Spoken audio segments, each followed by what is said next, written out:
Hello അസ്സലാമു അലൈക്കും. ഇന്ന് നമ്മൾ ഉണ്ടാക്കാൻ പോണത് പത്തിരി എങ്ങനെ വാട്ടിക്കുഴക്കാം, എത്ര വെള്ളം വെക്കണം എന്നുള്ളതാണ് കേട്ടോ. നല്ല ടേസ്റ്റാണ് ഈ പത്തിരി, പക്ഷെ ഉണ്ടാക്കാൻ കുറച്ച് പണിയാണ്, അറിയാത്തവർക്കത് ബുദ്ധിമുട്ടാണ്. അപ്പോൾ നമുക്ക് ആദ്യം അതിലേക്ക് കിടക്കാം. നല്ല ടേസ്റ്റ് കണ്ട, മുക്കി മുക്കി കഴിക്കാൻ എന്തൊരു ടേസ്റ്റാണ്, പക്ഷെ ഉണ്ടാക്കാനോ നല്ല പണിയാണ്.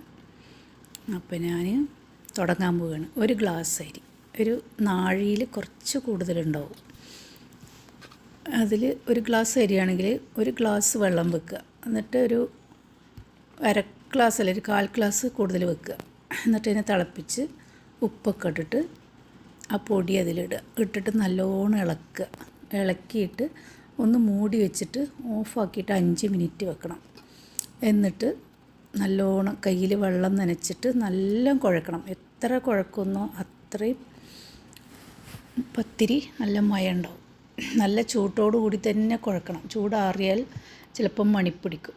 എന്നിട്ട് നമുക്കതിനെ ഉരുളകളാക്കുക. ഞാൻ ഒരു ഗ്ലാസ് അരിയിൽ 15 പത്തിരിയാണ് ചുടുക. 15 ഉരുട്ടി ഇതുപോലെ പൊടിയിട്ട് ആദ്യം എല്ലാത്തിനും ഒന്ന് വട്ട് തട്ടുക എന്നാണ് ഞാൻ പറയുക. ഇങ്ങനെ വട്ട് തട്ടി അതിനെ ആദ്യം അടുക്കി അങ്ങനെ വട്ട് തട്ടി വെക്കും. എന്നിട്ട് ആണ് ഞാൻ പരത്തുക. എന്നിട്ട് അതിനെ മറ്റേ പ്ലേറ്റിലേക്ക് മാറ്റി വെച്ചിട്ട് പൊടിയൊക്കെ ഇട്ട് കടാന്നുകൊണ്ട് പരത്തി അങ്ങോട്ട് അടുക്കി അങ്ങോട്ട് വെക്കുക ഒരു പ്ലേറ്റിൽ. എന്നിട്ട് നമുക്ക് ചട്ടി വെക്കുക. ചട്ടി വെച്ച ശേഷം നല്ല ചൂടാവണം ചട്ടി. എന്നിട്ട് തുണി കൊണ്ട് നന്നായി ഒന്ന് തുടച്ച് അതിലൊരു പത്തിരി അങ്ങോട്ട് ഇടുക. എന്നിട്ട് ഒരു ബബിൾസ് ഇങ്ങനെ വരുന്ന വരെ മറിച്ചിടാൻ പാടില്ല. പിന്നെ ബബിൾസ് വന്ന ശേഷം മറിച്ചിട്ടാൽ ഇതുപോലെ നല്ലോണം അങ്ങോട്ട് പൊള്ളും. ഞാൻ ഒറ്റ തവണയും മറിച്ചിടുള്ളൂ, അപ്പോൾ തന്നെ പത്തിരി പൊള്ളും. ഓരോ പത്തിരി ചുട്ടെടുക്കുമ്പോഴും കല്ല് തുണി കൊണ്ട് നന്നായി തുടച്ച് വൃത്തിയാക്കണം. അല്ലെങ്കിൽ അടുത്ത പത്തിരിയിൽ അത് വൃത്തികേടാവും, അത് കരിഞ്ഞ് ബുദ്ധിമുട്ടാവും. അങ്ങനെ എല്ലാം തുടച്ച് അങ്ങനെ ചുട്ടെടുക്കുക.